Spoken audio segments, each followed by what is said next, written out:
دلوقتي بعد ما انا شديت انتباهك، انا بقترح عليك تكمل الفيديو ده للاخر، لاني هفتح عينيك على حقيقه انت دايما بتهرب منها. لحد امتى هتفضل قاعد على اليوتيوب تتفرج على تمارين ومهارات انت اصلا ما بتعملهاش؟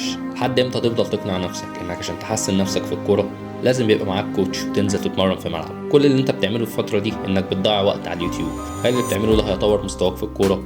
طب هل هيخليك تلعب في النادي اللي انت بتحلم بيه؟ طبعا لا. بطل تضيع وقت وعود نفسك تتمرن في البيت، وعشان كده انا هوريك ازاي تطور سرعتك في كرة القدم من البيت ومن غير ما تحتاج تجري كتير.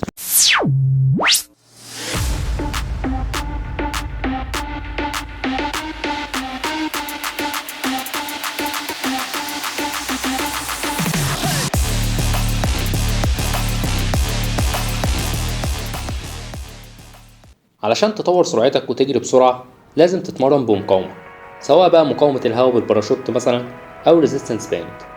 ده ببساطة كأنك شايل وزن وبتتمرن بيه. تخيل كده ايه اللي هيحصل لك لو انت شايل وزن 5 كيلو وبتجري بيه ومرة واحدة سبت الوزن ده. هتجري اسرع طبعا. هو ده اللي احنا هنعمله النهاردة بالظبط. اول تمرين هو سنجل ليج ان اند اوت. هنعمل التمرين ده 15 ثانية كل رجل، مجموعتين زي كده. خد بالك انك لازم طول التمرين تبقى واقف على مشط رجلك.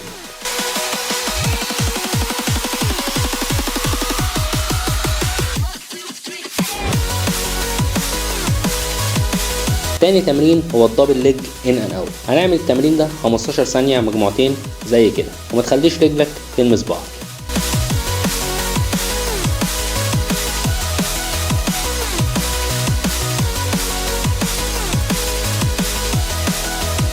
تالت تمرين وهو السيزرز. عايزك في التمرين ده تاخد بالك من حركة ايدك كويس، تبقى الايد عكس الرجل زي ما انا بعمل كده في الفيديو.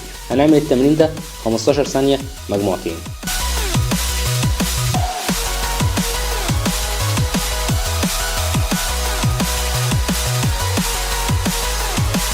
رابع تمرين وهو الني درايف.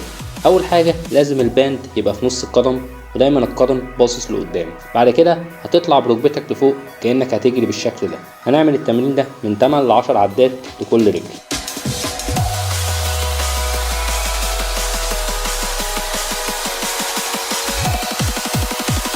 خامس تمرين معانا وهو الني درايف هولد، وهو نفس التمرين اللي فات، بس المرة دي هترفع ركبتك لفوق وتزق رجلك لقدام وتثبت 5 ثواني من 3 ل 5 عدات لكل رجل.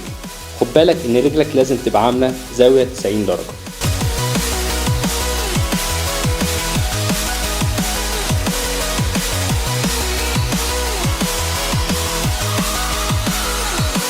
سادس تمرين وهو اللاترال ووك، وهنا هتنزل بمستوى جسمك كأنك هتلعب سكواتس، وهتمشي 10 خطوات شمال و10 يمين او حسب المساحة اللي عندك في البيت بالشكل ده. هتعمل التمرين ده مجموعتين.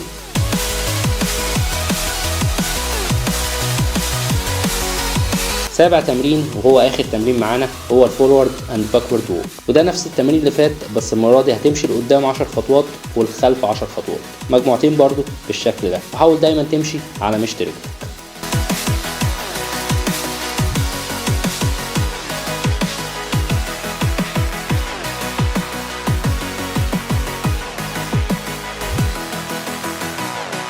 وبكده نكون خلصنا فيديو النهارده.